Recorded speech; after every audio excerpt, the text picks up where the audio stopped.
So as I said, welcome this afternoon everyone to our Winter Wellness at Work seminar. My name is Michelle Saunders. I'm the Workplace Health Project Officer at Medway Council, working with the Kent and Medway Healthy Workplaces programme. Just a little bit of housekeeping before we get underway with Kathryn this afternoon. So we're not expecting any fire drills, so Justine and I are in the office, so if there is a fire drill we will have to dip out the room, but we'll leave you with Kathryn and the others who are working at home. And if any you cannot hear, if you try leaving and rejoining and choose your computer audio, you should be able to hear then, so I don't know your name. So yeah, so we're not expecting any fire drills. If anyone has any technical issues, please just feel free to leave and rejoin, we'll let you back in. Any other questions, I'm happy to take questions through the chat function as we go along. If you need to step away, grab a drink or anything during the session, that's absolutely fine. Other than that, we shall get underway. All right. So my name's Kathryn Swinney. I'm the East Kent Workplace Health Coordinator for the Healthy Workplaces programme.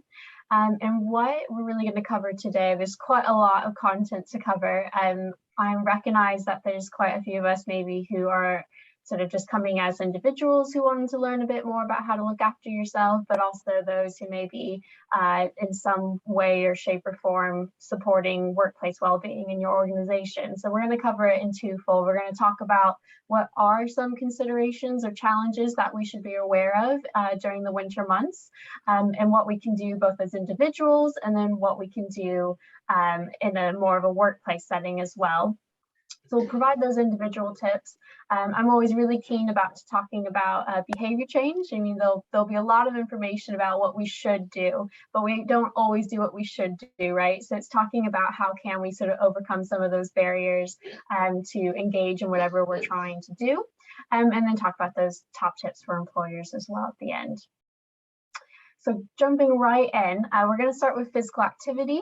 So I broke down this sort of presentation today. There's sort of three main categories. We have our physical health, our mental health, and then our environmental health. And so within our physical health, just starting off with physical activity, that's any type of activity, movement, gardening, group fitness, even just standing and stretching during the day, because I can see sort of from those that have their cameras on, most of us may be working from home or maybe in a hybrid working format now. So it's really important to just increase that sort of physical activity throughout the day, whether that looks like a structured exercise program or not. But with this graph over here, this is from Sport England. They do a report nearly every year on sort of the activity levels of the nation. And we can see in this graph here that not surprisingly, the winter months, there's quite a bit of a dip in our physical activity levels as a nation. In particular, though, there are certain population groups that are more likely to not be as active. So that's typically women are less active than males. That could be related to a number of things, but most often the sort of reasons why when asked is because of childcare needs. So having that time and support to be able to go out and be active. And those that are older tend to be less active than those that are younger. Certain ethnicity groups and economic status can have a real impact and influence on activity levels as well, especially relating to sort of what's around your area. And then if you have a disability or a long-term health condition, those statistics also sort of show that you're less likely to be as active. So there's lots of reasons to that, but that's just sort of a kind of a whistle stop of, yes, we know it's harder to be active during the winter months. For me, my personal reason, it's cold, it's dark. If you like to sort of going outside, that especially from the safety perspective, that can be a barrier. And so as an individual, it's focusing on what do we actually need to do from a health standpoint. So it's about making sure we're reaching those physical activity guidance. So the chief medical officer says, we want to aim as adults to aim for sort of a minimum of 150 minutes of moderate activity. So that's kind of getting your heart rate up. That's a brisk walk, being able to sort of string together a sentence or two. or 75 minutes of vigorous activity. So you're able to say a few words, but maybe not have a full conversation. But we also want to minimize our sedentary time. So again, if we are predominantly working from home or have an office-based, sort of working position, we want to make sure that we're breaking up that activity, because we could do all the activity in the world. We could meet our 150 minutes per week, but if we're active or if we're inactive for the rest of the 23 hours in the day, that's its own separate risk factor. So we really want to be aware that ideally the recommendations is for every sort of 2 hours, try to get up and move and actually stand, just to get that blood circulation, and lots of things to help our health that way. So really break it up. Sometimes I know for myself, I even have to sort of schedule little breaks in my calendar just so it reminds me to get that notification and to actually stand and get up, make a cup of tea, that sort of thing. And also to do some bone strengthening exercises as well. So again, really important, especially as older adults, we want to make sure that our balance and our bones are nice and strong. So things that we can do today are going to help with that in the long term as well. Now that's all well and good. Again, this is the should part, but I really like to focus on the what, how do we actually make it happen, right? So from a healthy habits standpoint, we want to make sure again that we are taking those stretch breaks throughout the day, try to break up that routine. Sometimes it's really easy, myself included, to get into the trap of emails, and the next thing you know, it's 2 o'clock and you haven't taken a lunch break. So it's really important to sort of structure your time, include that sort of breaks in between those meetings, just for 5-10 minutes. Get up, make a cup of tea, actually just move around for about 5 minutes at minimum. And that's really, really helpful. But also think about where those opportunities for activity are. So again, we established that sometimes there can be a lot of barriers to being more physically active, some that are outside of our control, some that are inside of our control. And so it's recognizing those and then working around those barriers. So where are those little opportunities where we can squeeze in a bit more physical activity? If we, it feels like it's really cold, it's really dark out, we don't maybe have the access to certain facilities, or maybe there's a financial barrier involved, are there opportunities for activity that we can either do at home or online through sort of group fitness or whatever it may be? So it's looking at, okay, where can we use our problem solving skills and identify those little moments in our day where we can just squeeze in a bit more? Can we, take the stairs instead of going, using the lift if we're in an office setting? Those sorts of opportunities is what I'm talking about. And just some top tips from a behavior change perspective. So it's always helpful to start small and enjoy more. So what I mean by that is start small. I think sometimes we see that 150 minutes and we think, how the heck am I going to get there? So it's about sort of just starting where you're at, working on it over time and doing things that you enjoy. So the more that we kind of start with, we sort of feel a bit more confident in what we're doing, our self-esteem improves, and then we're able to sort of tackle on more. I once, so back in the States where I'm originally from, I sort of worked as a personal trainer and supported clients. And I remember having one client who we went through sort of the initial induction with her, and I asked, what do you enjoy doing? What do you want to sort of pursue? And she said, well, I want to be more active. I want to do more cardio, but I hate doing the treadmill, but I know I need to do it. And it was just that moment to say, well, why do you need to do something that you hate? So finding those things, what do we actually enjoy? Because that means we're going to be more likely to stick with it. So whether it's, group fitness, whether it's walking, running, gardening, just find something that you enjoy doing and then go from there and build onto it. Accountability is also really important as well when we think about starting any sort of healthy habits, but especially with physical activity. So kind of having someone or something to sort of keep your feet to the fire, to keep you going, especially on those days where our motivation is a bit low. And that's another thing where previously working with clients on behavior change, I think there's this sort of perception that because we want to make a healthy habit, our motivation is supposed to be 100% all the time, but that's not the case. It's normal to have sort of periods of high motivation where maybe we're starting those goals, and then periods of low motivation. But it's about looking at, one, having a really strong reason why we're doing these things to keep us going on those low periods of motivation, and having that accountability, but also setting yourself up so that the healthy option or whatever that you're trying to do is more the default setting in your environment. So if I had a goal where when I was feeling really motivated, I said I wanted to go out for a run, twice a week, get more active that way. During periods of low motivation, then that's when I would want to make sure that I've got my trainers ready the next day, I've got everything laid out, everything's ready to go, so that it's the easiest option. It's almost the default option for me to still continue with this healthy habit, even on those days where I feel more or less motivated to go outside maybe. So moving on along, again, this is just more from a winter setting. Again, I know sometimes being more active during the winter can be a challenge because of weather or light. So this just highlights a lot of different online or group or in-person based resources for being active.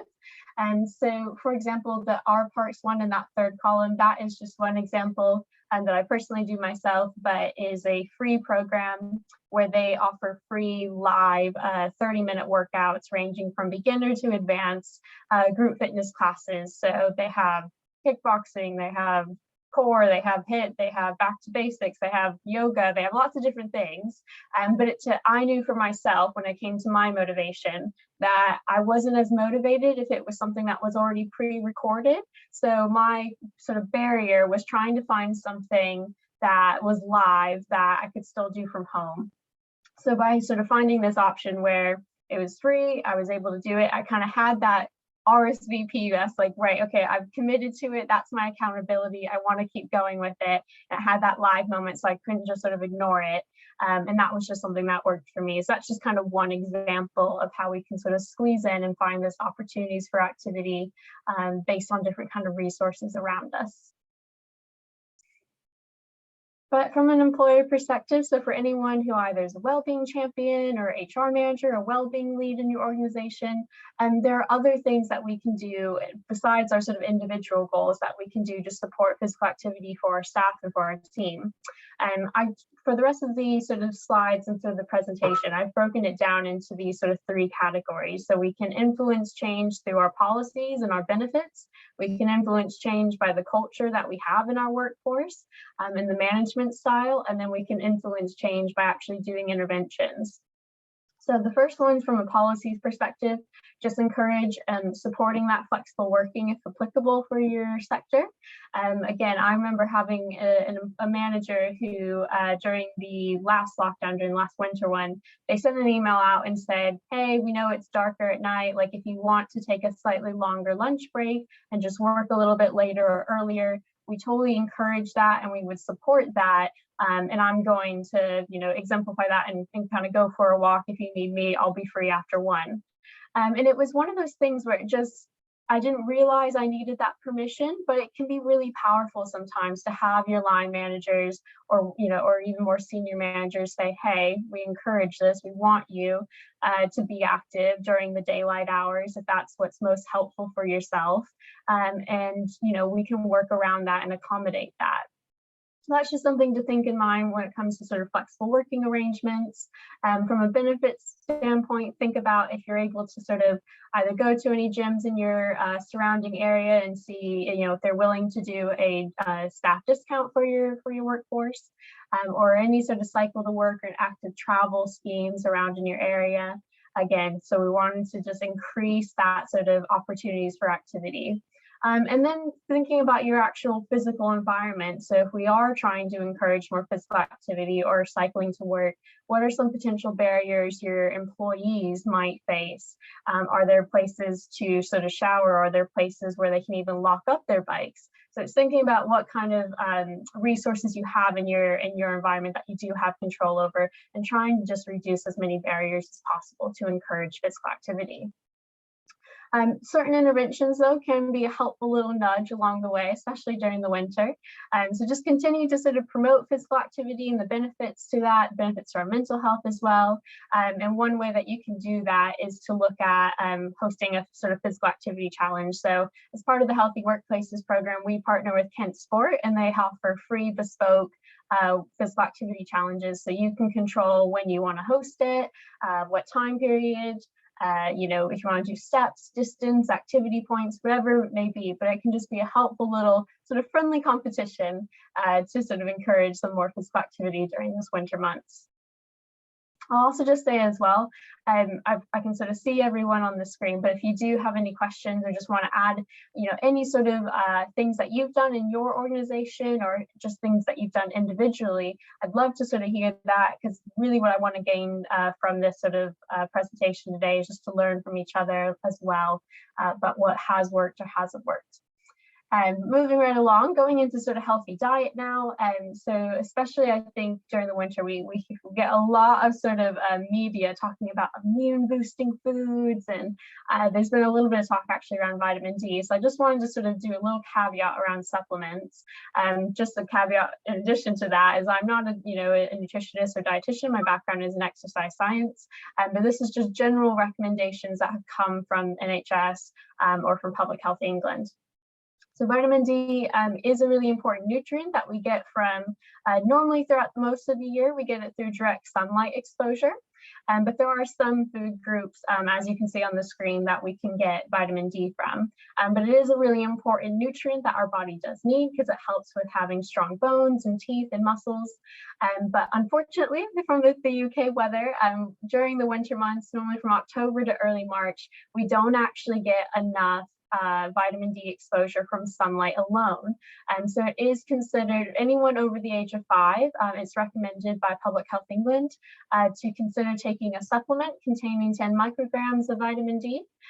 So just be aware of that. That is a recommendation, but it is a personal choice. And then if you're looking for foods that you can get vitamin D from, there aren't a ton that are naturally occurring. So mostly it's like egg yolks, oily fish, some plant-based ones like mushrooms and cheese, but more often than not you'll find it because it's been fortified in our foods, like in cereal, infant formula actually has it, milk, those sorts of things.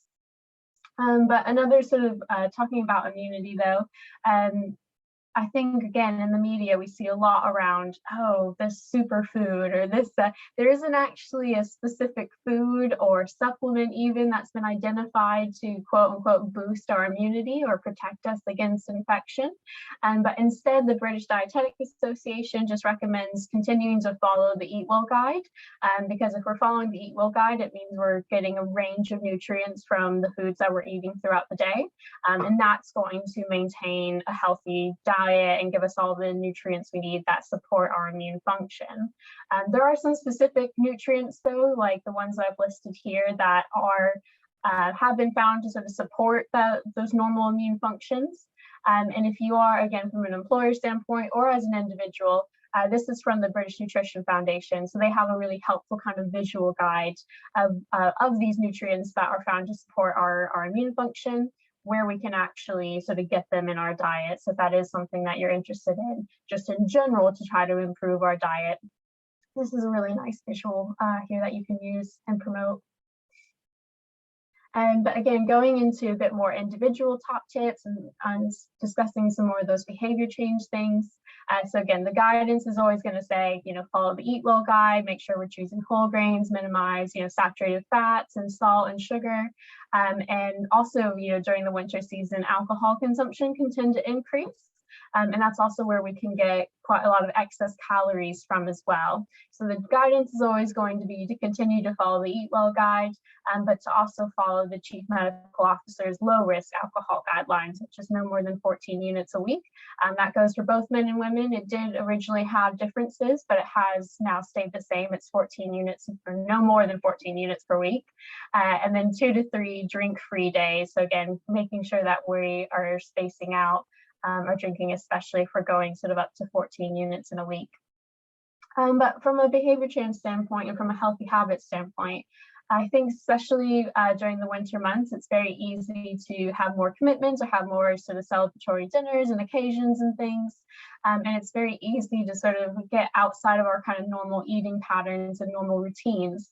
And so just some general guidance is kind of what some things that have supported other clients I've worked with is aim for that sort of 80-20 rule. We want to aim for 80% of the time to just continue to follow our normal eating patterns and follow the Eat Well guide, and 20% of the time, if it doesn't go quite according to plan, the majority of the time we're doing all right.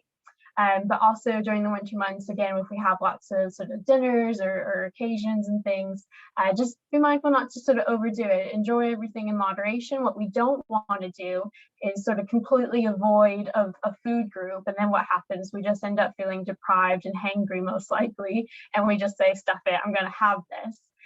So it's just about sort of enjoying in moderation. And what I say on the next bullet point around strategize your holiday get-togethers. So what I mean by that is I have this sort of not rule, but sort of guidance where typically holidays, get-togethers, occasions, work dues, they'll tend to fall into sort of 3 different categories for me. And that's one, is this a food item or a particular dinner that, man, I'm so looking forward to, like so-and-so is such a great cook. I can't wait to have their food. So is that going to be one of those occasions where, you know what, like I'm going to enjoy it. It sort of happens once a year and I'm not going to feel guilty about just enjoying myself that night. I'm going to have that and I'll just continue to sort of follow my normal eating pattern the rest of the day and the rest of the week. Is there, sort of strategy number 2 where the food might be okay. I'm not necessarily looking forward to it or not looking forward to it. It's neutral to me. So is that an occasion where I want to sort of employ having more of my sort of healthier food options or finding healthier swaps and that I can have, because there isn't necessarily that's what I really want, So again, that's just that's what I want to aim for normally, and have more of those special occasions less frequently. And then the third strategy is sort of a mix of the two. So maybe there's certain food groups that or certain food items that, I'm really looking forward to. Like, so for me, my mom's, certain vegetable casserole each year at Thanksgiving, I love. I can't wait to have that.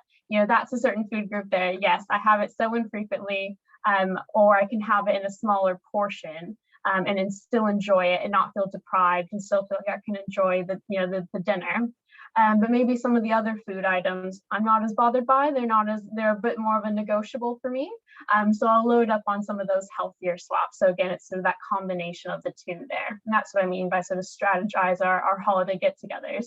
Have a think when you're looking at the dinner table. What are the items that I kind of want to have and enjoy, but maybe in a smaller portion? And then I want to load up the rest of my plate with having some more of those healthier options, or bulking it out with veg, so I feel fuller, that sorts of things. But there are lots of other ways that we can socialize during the holidays, and they don't always have to be sort of around a food context. So if we can think about sort of meeting up with friends to go for a walk, or going to the movies, whatever it may be, find those ways where if you do feel like sort of eating or overeating is sort of a challenge for yourself, just sort of, share with friends, could we go out for a walk instead, or could we do, something else? And be mindful, be drink aware. So again, we know that most people tend to consume more alcohol during the winter months as well. And so it's just being mindful of what the units that you are having, and staying within those low risk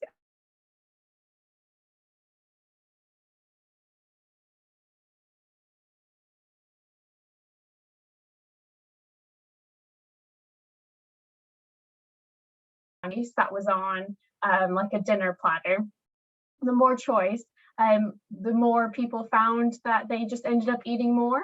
So it's about just sort of having a few different options, not sort of creating an entire spread, and sort of avoid that grazing, because that's when we end up actually eating more.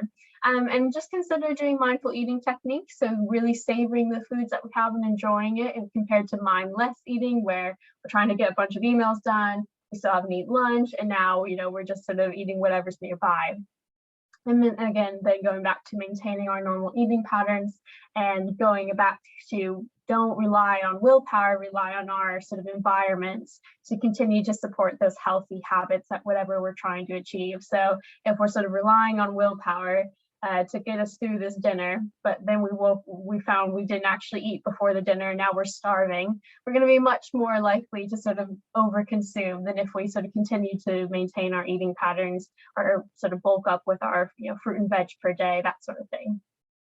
What I've highlighted in the bottom right, though, is if you the British Heart Foundation has some really good, credible sort of resources written up by some of their dietitians, and they do some really good articles that handle a little bit more about the sort of behavior change side, or healthy, healthy recipes, healthy swaps when it comes to the holiday season as well. So just highlight that as a reminder if you want to check those out. They've got some really great information on their website. From an employer standpoint, so it's about recognizing what we have control over as an employer. So are there any sort of contracts when it comes to sort of catering or any vending machines that we can influence? What our alcohol policy, if we have one, is, especially if we have any sort of potential staff who may have sort of an alcohol dependency problem, making sure that they're comfortable when we do team get-togethers or holiday dues, that sort of thing.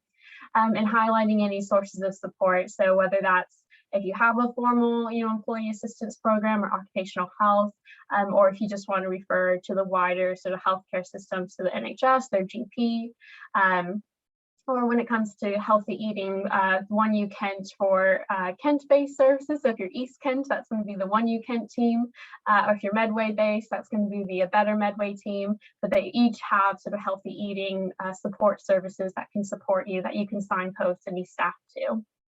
From that culture and management perspective, though, again, I think a lot of people were influenced by sort of how many get-togethers that we have. So we, again, as an employer, as an organization, as a department, we have a bit of control over that. So it's thinking about what sort of healthier food options are we promoting alongside other food options at meetings or at get-togethers. Consider, the alcohol sort of considerations at holiday parties and where they're at, or if you're choosing a venue for a holiday party, when you're looking at the sort of set menu, can you sort of negotiate with the, that venue hall to be like, can you have a slightly healthier option as one of the menu options for our Christmas do, that sort of thing. I had another previous client where, and I've included this third bullet point in because they had a really great example of that, where they started to have so many birthdays in their department that they were celebrating with cake and treats and whatnot, that everyone would contribute to, that she felt it was really starting to become a challenge to maintain her healthy habits and not feel sort of left out, with all these celebrations. So what they ended up doing as a department to just facilitate that was, again, still celebrate, but rather than do every birthday sort of singularly, they did it as a monthly thing. So you're kind of minimizing just how many sort of occasions and celebrations there are while still giving people that chance to celebrate. And so that's an option to consider as well. Or if you have any sort of particular really keen well-being champions or HR managers, whatever it may be, who are really passionate sort of about healthy eating, Kent Community Health Trust in Kent, and I believe in Medway as well, they cover that area. They offer a free food champion training course for individuals across different organizations, different sectors, where they can get free training and support for a year, and they'll be trained up to sort of deliver courses in your organization, like on healthy eating on a budget, that sort of thing. So if you did have anyone who is quite keen on sort of healthy eating, that's a course that you may want to consider having any staff person go on. In terms of interventions, though, for healthy eating and healthy hydration, there's quite a few national awareness campaigns that you can try to promote and participate in. So Alcohol Awareness Week is actually this month in November, and that's through Alcohol Change, the charity, who also is responsible for Dry January. And there's a few healthy eating campaigns like Healthy Eating Week during the rest of the year as well. So those are some things that you can pick up on. But again, just promoting any sort of sources of credible information to support your staff during the winter months. So again, that could be through the NHS, the British Nutrition Foundation, or the British Heart Foundation sort of articles that they've written, which are really done in done well. And I've, at the end of this slide or of this presentation, I've kind of hyperlinked some of those sort of articles that you may want to share with your staff that are from those credible sources. Or if you feel like that, healthy eating is a particular area that staff are interested in learning more on, it could be helpful to consider doing a sort of lunch and learn style or workshop on healthy eating or portion control or eating on a budget, those sorts of topics, to continue to sort of support those healthy habits.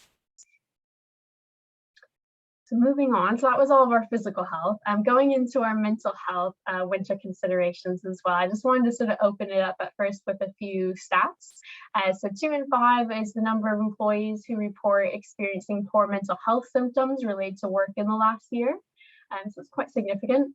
But sadly, only 13% of employees reported that they felt comfortable enough to disclose a mental health issue to their line manager. So we see this disparity between, there's quite a lot of people who are experiencing poor mental health, but not many are coming forward to actually disclose that and share that. So it's being mindful of that and being mindful of if you are sort of from an HR perspective, from a sickness absence reporting standpoint, being mindful of what sort of the data might sort of mean. What are they actually reporting if that's the case? Other things to consider. So 45 billion, it is right, 45 billion is the sort of cost that mental health issues in the workforce cost UK employers alone, and that's just in 1 year. So it is significant. It is quite astounding. And then especially sort of from a winter perspective, we know there's seasonal affective disorder, or otherwise it's known as sort of winter depression. It is more seasonally based. And that is, it can impact quite a lot of people, approximately 2 million in the UK per year. And so that's just quite a big population of our workforce that may be impacted by poor mental health. And there are certain population groups, again, that are more at risk for ill mental health. So when we think from an employee standpoint, or as an organization, we want to be mindful of, are there kind of systems or checks in place where we are checking in on maybe employees who might fall under some of these vulnerable categories? So that's those who are sort of on a low socioeconomic status, those with a disability or have poor physical health, because we know there's that link between physical health and our mental health. BAME groups, LGBTQ+ groups, carers, pregnant women, or women who have a child who are under a year old, those that are isolated, particularly older adults, those with an alcohol or drug dependence, and those with a history or currently experiencing violence or abuse. So those are all certain subpopulation groups that we want to make sure we're kind of keeping our eye out for and having, a bit more just check-ins with to see how they're getting on during the winter months. From an individual perspective, again, so guidance, if you do sort of suffer from seasonal affective disorder, just or if you're not sure if you are, I've hyperlinked sort of an article from the NHS that talks about, who's most at risk for that, as well as ways that we can support that. But actually one of the main recommendations from Public Health England from a winter considerations for general mental health was to get outside at least once a day during daylight hours. So there's a lot of research that shows that sort of being outside in nature and just green space in general can be really helpful to our mental health and help our self-esteem. So it is actually a recommendation to get outside at least once a day during daylight hours. As always, again, we should be able to minimize and manage stress. However, that can be a little bit challenging, especially during the winter months where maybe we have, it's starting to get to the end of the year. So we have that sort of all the end of year workload to complete. Finances are always a big stressor for most people, but particularly during the holiday season, being stressed or burnt out, or having sort of those relationships and seeing, family we may be estranged with, those sorts of things can all sort of influence our stress levels in addition to our work stress levels during this time of year. So it's being aware of that, trying to minimize it and manage it, and to follow the 5 ways of well-being in apps, which is here on the right. So the 5 ways of well-being you may be familiar with. It's a great sort of visual tool to sort of support, there are different things that we can do that we have control over that can look after our well-being. And apps is sort of a caveat to that. So they work really well hand in hand. And apps comes from our Connect 5 mental health awareness training, which again is part of the sort of offer that you can take when you're participating in our Healthy Workplaces program. But just sort of a snippet of what that sort of first session of that training covers partially is this apps concept. And it's this idea that if we're doing things throughout our day, throughout our week, that are achievable, physical, personal, or social, they help increase our mental resilience, increase our mental capacity. So we have the ability to kind of manage, whatever life throws at us at whatever time of year. And this is definitely certain, true that I found kind of throughout all the lockdowns, really, if we can kind of just focus on either 1 to 2 to get started with, and then as we kind of build our resilience up, we can identify 3 or 4 of those things that we can do across these different categories. It's a really great way to manage our mental health on a day-to-day basis, whether or not we have a mental health condition or not. So again, from a healthy habit standpoint, so we want to be able to identify what actually is our sort of stressors, what are we stressed about, and that only comes sometimes until we take a second to pause and reflect and think, how am I really doing actually? Have I just sort of been on the go, not really able to think about it? And then now I notice maybe my shoulders are a little bit higher, or I can take a bit of a deeper breath. So it's those sorts of things. Give yourself that moment to just recognize how we're really doing, check in with yourself, and then be able to sort of identify, okay, now that I realize actually work has been quite stressful, or maybe my home life has been a bit stressful, or maybe feeling a bit more worried about my finances right now, it's then recognizing at that point, what are some ways that I'm handling it? What are some ways that I can cope with that stress, healthy or unhealthy? So it's just at first doing a bit of an audit check to see, how am I reacting to this stress? What's my sort of stress signature, if that makes sense? Do we tend to sort of just go on social media more as a bit of escapism? Are we sort of online shopping? Are we sort of changing our eating habits when we're stressed? Those sorts of things. Do a little check-in with yourself, but then identify, using the apps there, what are some things that I can do to help build my mental resilience, build my mental capacity up?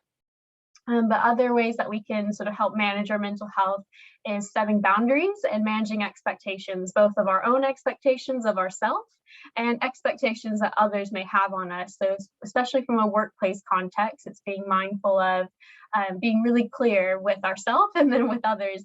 How much can we actually take on? What actually is our capacity? Do I need to say no to that? I remember attending another speaking event where the speaker said, I say yes with confidence, or she said, I say no often so I can say yes with confidence. And it was this idea that sometimes we actually need to sort of say no to things so that way we can fully commit to the things that we say yes to, so that if we say yes, those people that we're saying yes to know that they can rely on us. So it's those sorts of things, especially when we have, again, in the winter, maybe more events or occasions or get-togethers, just managing our plate and set those boundaries there from the start. Reframing unhelpful thoughts is always going to be helpful, but I think, again, if you're one that tends to fall under sort of the worrier, if someone would identify you as a worrier, reframing unhelpful thoughts is a really, really important practice to that. And also, again, that physical health and our mental health, they go hand in hand. So sometimes our mental health can impact our sleep, or our sleep can impact our mental health and how our mood is. So just making sure we're really doing that sort of the P for physical, we're doing that as well to help manage our mental health as well. But other top tips when it comes to making some of those healthy habit changes, again, clear communication is key. So managing those expectations, being, clear with yourself about, what can we actually handle right now is really important. And also remembering that self-care isn't selfish. Self-care looks different in a lot of different ways for individuals, but it's identifying what's going to be helpful for you to recharge your batteries, because we can't pour from an empty cup. And what one person may be able to kind of handle and achieve can be completely different to another person. So it's not comparing maybe we're not comparing ourselves to others, but comparing ourselves to what can we handle in this moment and this season of our life, and being able to then clearly communicate that and say what we need from that and recharge our batteries using the apps. And then finally, we all have mental health. So whether or not we have a diagnosed mental health condition, all these things are relevant to look after our mental health, and it's okay to not always have 100% perfect mental health. That's all right. But being able to then know, okay, if I'm not feeling well, what are some sources of support that I can do if these sort of self-care strategies like the apps and maintaining our mental well-being maybe just aren't cutting it anymore. So looking at talking to your GP, looking at talking therapies, or if it gets to a point where you're feeling incredibly overwhelmed, knowing what those sort of crisis lines are in your area to get support when you need it.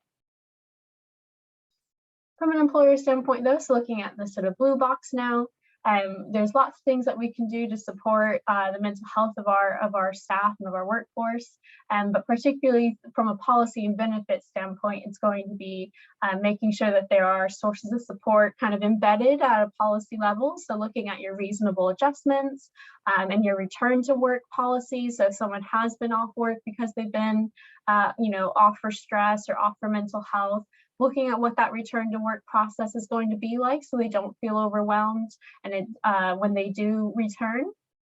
And then looking at, and then sort of in caveat to that, looking at your flexible working policy. So maybe sometimes it's going to be individual based, but sometimes if they're feeling quite low, it could be helpful to continue to have some workload so that they feel like they're achieving things and that they're sort of still contributing and being a part of the team. And other times they may just actually need to completely recharge and just take a beat off.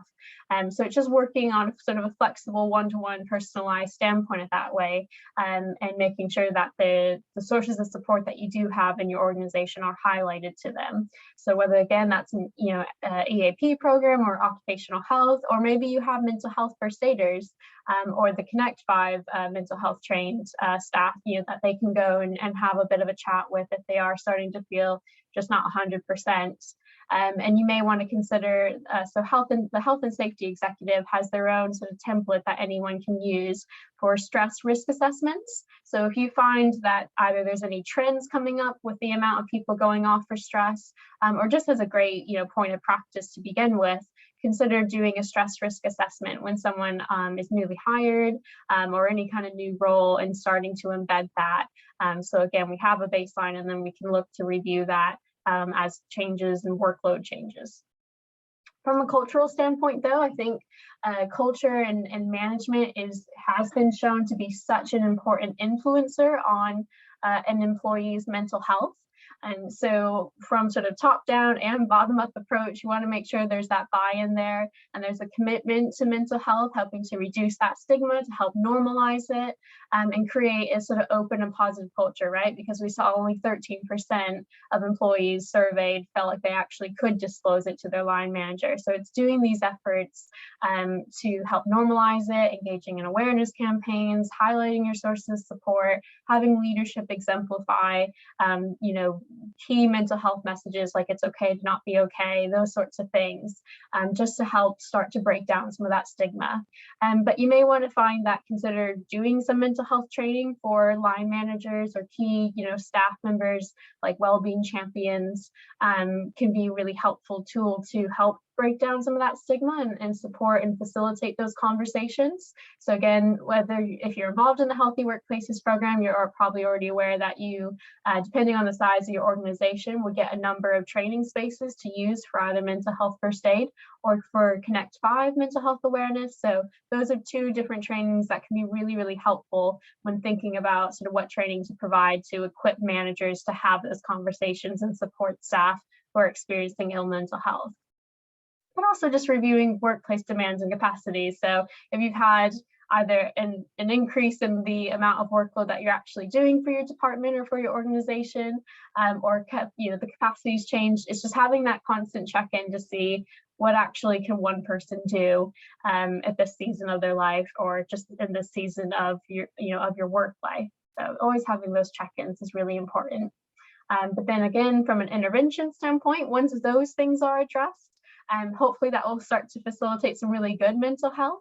But there's always, more that we can do. So again, engaging in any awareness campaigns like World Mental Health Day, which was last month, or Mental Health Awareness Week. There's lots of different weeks that you can kind of support and promote, and with leaflets and information in your organization, and promote all those sort of the apps and the mental health, the Every Mind Matters, which is through the NHS, their website, just promoting those sorts of incredible information that people can do to look after their own mental health is really great.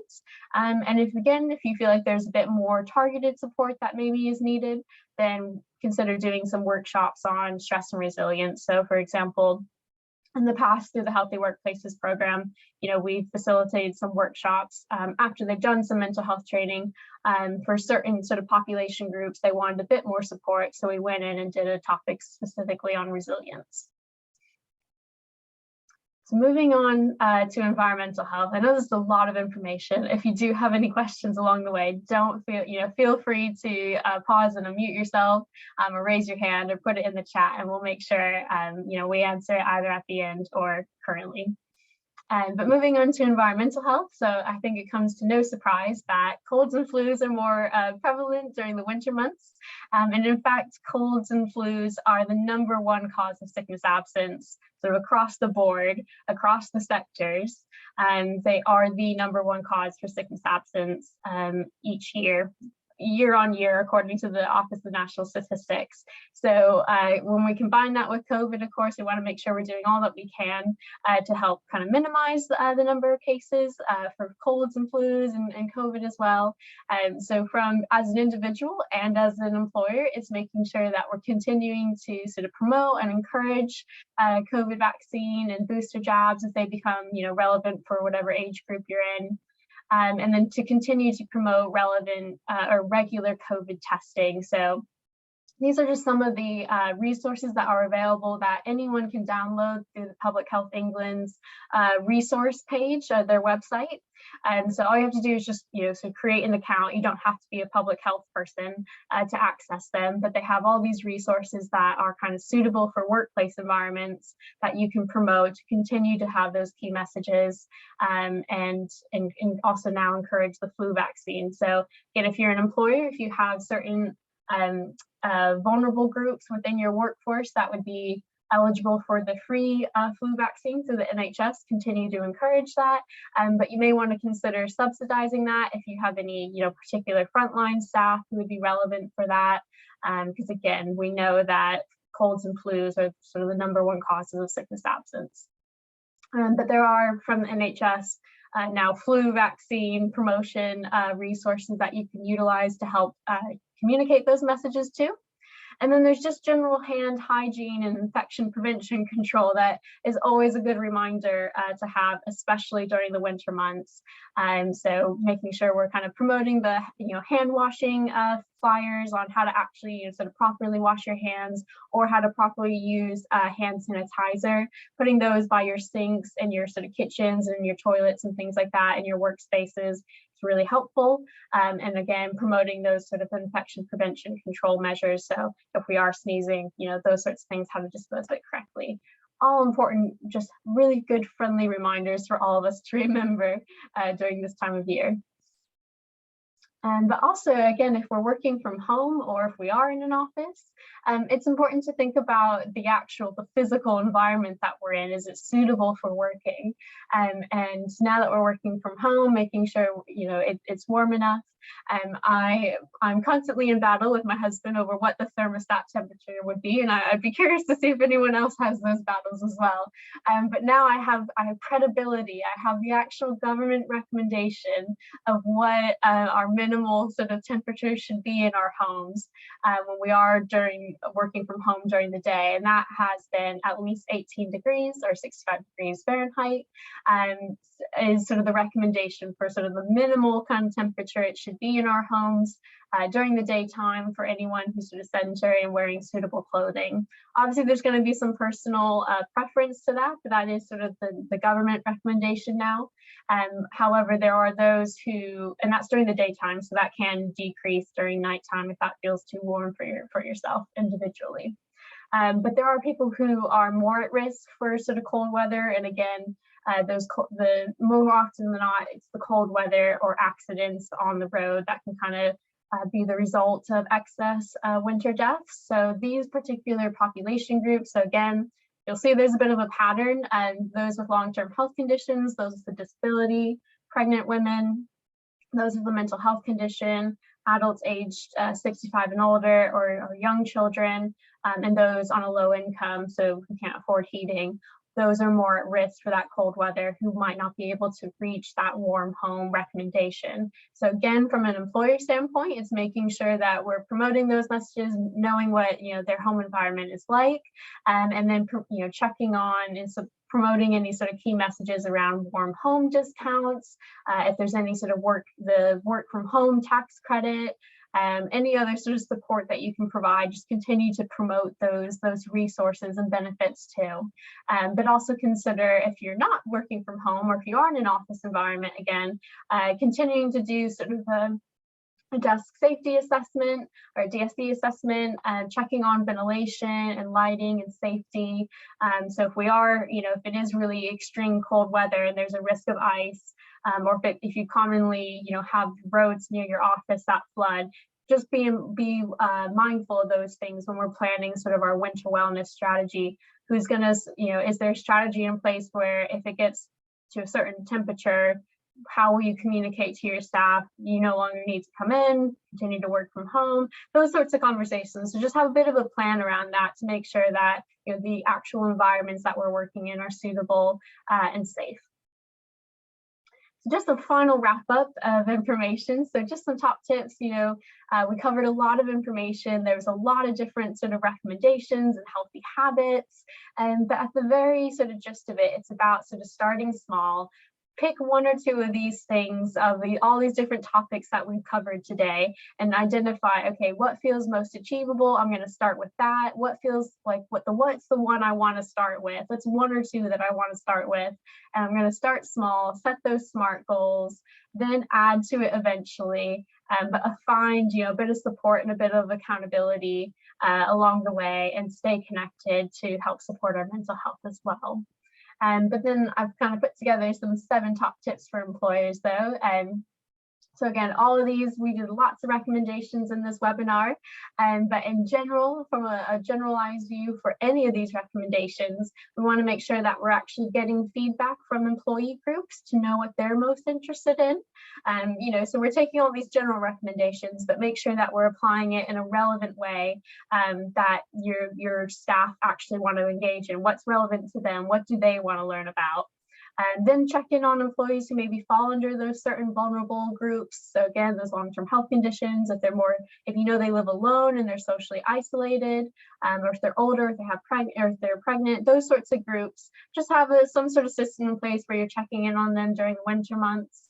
And be able to sort of organize all those well-being resources that you can get sort of from this presentation and beyond, and be able to sort of make it as accessible as possible for staff to access during the winter months if they do maybe not feel as great and they want to check in and know what's available. Continue to raise awareness of sort of all these sort of winter health conditions by taking part in either national awareness campaign days or make your own. And then equip your line managers to have those conversations. So if any of these things, these considerations do pop up over the next few months, they feel equipped to actually support their staff person and have that training and policy, to know what to reference then. I think we often in workplace health, so I've been working in workplace health for a number of years now, but I think we often continue to underestimate the power of sort of the workplace culture. So always be aware of, what our line managers are doing, what our leadership are exemplifying, and then continue to sort of promote ways where it's conducive to a healthy environment. So if it's a flexible working, so they can get a walk-in during the lunchtime, during the daylight hours, during the winter months, continue to sort of promote those ways and exemplify it and show that it's, supported. And finally, just have a bit of a winter wellness strategy. So again, there's lots of things that we covered today. So maybe just consider around, 3 or 4 things that you want to focus on as an employer, that you want to support and continue to promote, and see, what can you do within your influence, your wheel of influence, to help kind of move the needle a little bit further along to engage in those healthy habits. as I mentioned, so if you would like to have all these sort of individual resources and the PowerPoints from today, I think we'll have a little quick evaluation form that we'll put in the chat just now. If you fill that out and sort of indicate that you'd like, the slides, just let me know. I'm very, very happy to share that. Go ahead and sort of pass it back over to Michelle. I'm just going to do sort of a quick whistle stop tour. If you are new to the Healthy Workplaces program and wondering who exactly are we, Michelle's going to pass it over now. Thank you, Kathryn, and lots of information there. I think it's always good to have a reminder of things we can do to look after ourselves that bit better. And I've noticed this week how exercising is much more difficult now. It's dark when you get home and trying to fit that in other ways. So it's always useful to have some tips. So thank you for everyone for attending this afternoon. Before I just run through what the programme is about, I just wondered if anyone had any questions for Kathryn or around the topic. We're a little bit short of time, but if anyone has got any questions, now would be a good time to put your hand up or type them in the chat for us.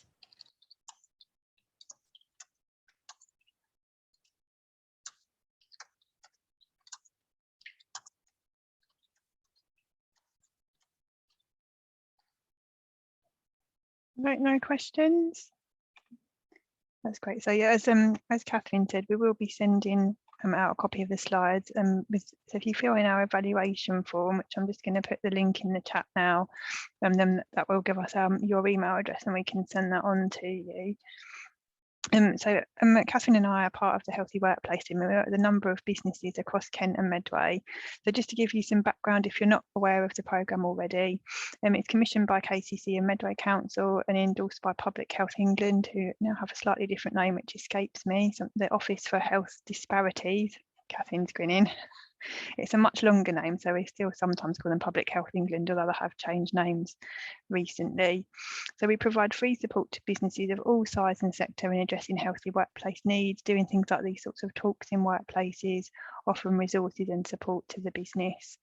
So we help you to identify what you need in terms of looking at your sickness and turnover and using a staff survey if you don't have one already.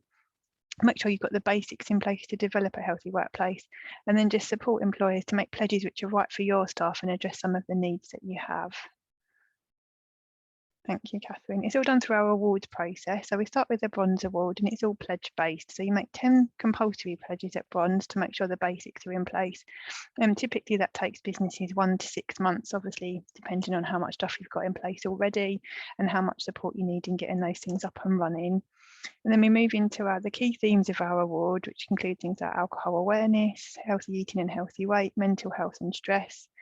And you make 15 pledges for a silver award or 30 for gold. And each of that silver and gold level takes around 6 to 12 months, again, depending on how much you've got in place already and what support you need from the team. And then for those workplaces which have achieved gold and are continuously improving what they're doing and being advocates for health and wellbeing in the workplace and community, there's that chance to stretch to a platinum award, which is a bit of a longer journey, but we like to give those businesses that do support health and wellbeing locally that recognition, because it's not just down to the NHS and the council. We've all got a part to play in that journey. And just some available supports through the programme. So by joining the programme, if you haven't done so already, you get allocated spots on mental health training, and there's support for your workplace health champions, and a number of workshops, such as a workshop today, and we can do some face-to-face now that restrictions have relaxed on things like healthy eating, sleep and other wellbeing topics. And we're there to provide guidance on policies if you need it, smoke-free, alcohol, stress and wellbeing. And on our website, there's a members-only access area with different resources to support you in running healthy workplace initiatives, as well as our regular newsletter, which we send out each month. And then we're working in partnership with the Medway and Kent services around stop smoking support, health checks, physical activity challenges, COVID safe training, and our health kiosk. So just a really brief overview of what we do. So if after hearing today's training and some of the tips for employers you think actually could do with a bit more help and advice, then please do reach out to us. We'd be happy to have a no obligation chat with you. And just a very brief overview. So if you sign up on the website, and we'll have that meeting with you and then get you under the bronze award. Each level of the award is valid for 2 years, and we're there to sort of support you on that journey. And that's the link to the feedback form. So I will pop that in the chat as well. If anyone has any questions, please feel free to unmute yourself or pop them in the chat. Otherwise, we're pretty much finished for this afternoon, just about on time. So thank you so much for listening in, and have a great afternoon and stay well this winter. Thanks everyone. Hope you got something from it. Hope you enjoyed.